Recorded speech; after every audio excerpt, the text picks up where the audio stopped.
हर रोज एक नई कहानी देखने के लिए चैनल को सब्सक्राइब करें और बेल आइकन दबाना ना भूलें।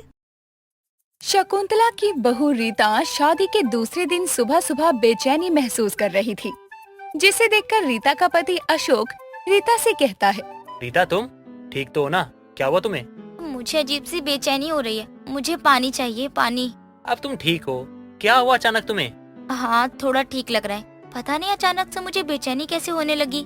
अरे होता है, गर्मी भी कितनी है। अगर फिर कुछ ऐसा वैसा होगा लगेगा तो डॉक्टर के पास ले चलता हूँ। अब रीता अपनी सास के साथ किचन में काम करवा कर घर का झाड़ू पोछा करने के बाद नहाने जाती है। इसे ही तो मैं ढूंढ रही थी। क्या बात है, इसकी खुशबू कितनी अच्छी है, मजा ही आ गया। रीता कुछ समय बाद नहाकर निकलती है तो रीता की सास शकुंतला नहाने जाती है। कुछ समय बाद शकुंतला नहाकर बाहर निकलती है। बहू तो नहाने गई थी, तो क्या साबुन था बाथरूम में? अगर मैंने कहा कि साबुन था बाथरूम में, तो ये मुझसे पूछेंगे कि अब वो कहाँ गया। इससे अच्छा है मैंने साफ साफ इनकार ही कर दूं। अरे बहू, मैं तुझसे बात कर रही हूँ, क्या हुआ बता तो कुछ। ना माँ जी, मैं भी इतनी गर्मी में बिना साबुन के ही नहा कर आई हूँ। बताओ, कल ही साबुन रखा हुआ था, आज पूरा का पूरा साबुन गायब हो गया। ये क्या बहू, ये बुलबुले कहाँ से आ रहे हैं?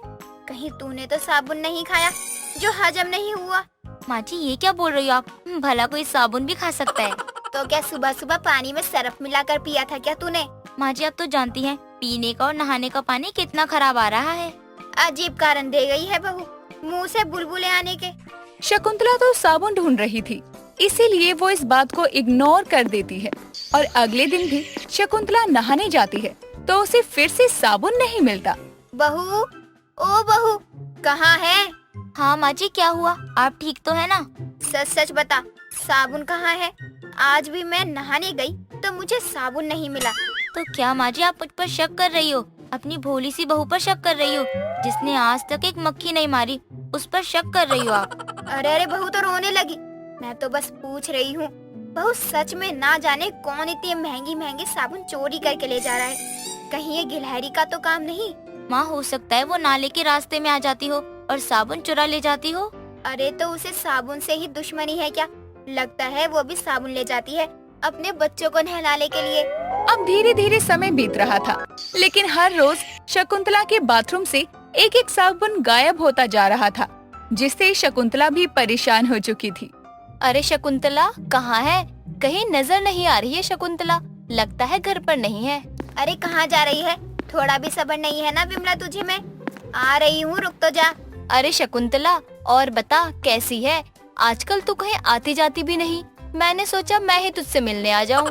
अरे विमला, क्या बताऊँ, मेरे घर में तो साबुन चोर का आतंक मंडरा रहा है। साबुन चोर? ये कैसा चोर है? जरूर उसके शरीर से बदबू आती होगी, तभी तो तेरा साबुन चोरी करके ले जाता है। भगवान जाने कौन और कैसे मेरे बाथरूम में से साबुन चोरी कर रहा है। अरे तो क्या हुआ शकुंतला?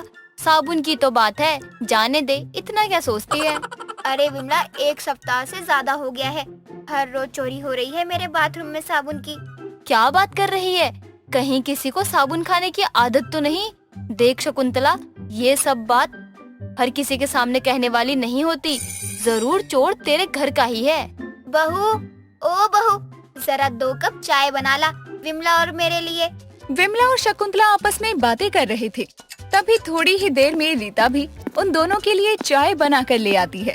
लीजिए विमला आंटी, चाय पीजिए। अरे शकुंतला, जो मैंने देखा क्या तू भी वही देख रही है? तेरी बहू के मुँह से ये बुलबुले कैसे? ये तो मैंने बहू के मुँह से बहुत बार निकलते देखा है। क्यों बहू?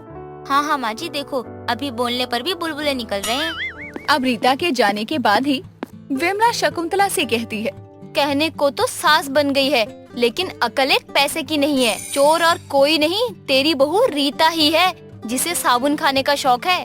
राम रे राम, मेरी बहू को क्या मैं खाने को नहीं देती हूँ जो वो साबुन खाकर अपना पेट भर रही है?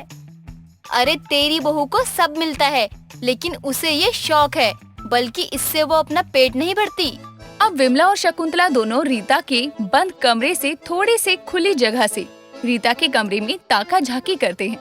तभी दोनों देखते हैं कि रीता प्लेट में कई सारे साबुन लिए खा रही थी। चुप कर, देख मिल गया ना चोर। अरे विमला आंटी, माँ जी, ये आप लोग क्या कह रहे हो? अरे बहू, मुझे शकुंतला अपना घर दिखा रही थी। कह रही थी दरवाजा टूटने लगा है, पर बैठा नहीं गया तो लेट कर देख रही थी। और तेरे मुंह से अभी भी बुलबुले निकल रहे हैं। हाँ विमला आंटी, ये तो आते ही रहते हैं। अब आप उठ जाइए।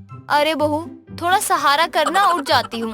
विमला और शकुंतला अपनी आंखों से देखते हैं कि शकुंतला की बहू रीता साबुन खा रही थी, जिस वजह से उसके बोलने या डकार लेने पर भी उसके मुंह से बुलबुले निकल रहे थे। लेकिन शकुंतला को ये सब देखकर धक्का लगता है। थोड़ी देर में अशोक का आना होता है। शकुंतला अपने बेटे को सब कुछ बता देती है। माँ, इस बात का शक तो मुझे भी था, लेकिन मैंने कभी ना बोला और ना रीता से पूछा। लेकिन बेटे, इसकी ये आदत को अगर हम नहीं छुड़वाएंगे तो ये आगे जाके बहुत दिक्कत करेगी। रीता, माँ बता रही थी तुम्हारे मुंह से बुलबुले निकल रहे थे। हाँ, मैंने बताया भी था माँ जी को, ये सब पानी की वजह से ही हो रहा है। अच्छा, तो ये सब हमें क्यों नहीं हो रहा, तुम्हें ही क्यों हो रहा है? पता नहीं मुझे ऐसा क्यों लग रहा है। आप लोगों को भी तो आते होंगे, पता नहीं चलता होगा। शकुंतला और अशोक को तो पता चल चुका था कि उसके घर का साबुन चोर कौन है, और वो और कोई नहीं बल्कि रीता थी। लेकिन शकुंतला अपनी बहू की इस आदत को छुड़वाना चाहती थी। विमला, तुझे ही याद कर रही थी। 2-3 दिन से नजर नहीं आई है तू। अरे शकुंतला, तुझे नहीं पता, मेरी बहू की पुणे वाली बहन बहुत बीमार है। क्या हुआ उसे? सब ठीक तो है ना? नहीं नहीं शकुंतला, कुछ भी ठीक नहीं है। डॉक्टर ने कहा बड़ा ऑपरेशन होगा। अरे विमला, रो मत। अब क्या ही कर सकती है, इलाज तो करवाना होगा ना। लेकिन हुआ क्या है तेरी बड़ी बहन की बहू को? ये सब रीता भी बस खड़े हुए देख और सुन रही थी। तभी रीता विमला को पानी लाकर देती है और कहती है, लेकिन विमला आंटी, हुआ क्या है ये तो बताओ, जो डॉक्टर ने ये सब करने को कहा है। किस मुंह से बताऊं क्या खाती थी, जो ये सब झेलना पड़ रहा है उसे। अरे मुंह से ही बोल, लेकिन बता तो सही, हुआ क्या है? ना ना शकुंतला, मुझसे नहीं बोला जा रहा। तू रोना बंद कर और बोलना विमला, क्या हुआ है, क्यों इतना रोए जा रही है? वो साबुन खाती थी शकुंतला। कहीं वही तो मेरा साबुन तो नहीं चुरा चुरा कर ले जा रही थी? पता नहीं क्यों उसे साबुन खाने का इतना शौक लगा। मुझे तो लग रहा है कुछ हो न जाए। विमला और शकुंतला की ये मिली भगत थी ताकि ये सब सुनकर रीता साबुन खाने की आदत को छोड़ दे। और होता भी कुछ ऐसा है। अगले रोज से बाथरूम से साबुन चोरी नहीं होता और ना ही रीता के मुंह से बुलबुले निकलते हैं। कुछ हुआ क्या शकुंतला तेरी बहू का, या अभी भी उसकी आदत नहीं गई? हाँ, काम बन गया। जितना तूने ओवर एक्टिंग की है ना, उसका तो कुछ तो नतीजा निकल ही गया। मुंह फाड़ रही थी बिना मतलब। दोस्तों, अगर आपको ये कहानी पसंद आई तो इसे लाइक करें, शेयर करें और कमेंट करके बताएं कि कहानी में आपको सबसे अच्छा क्या लगा।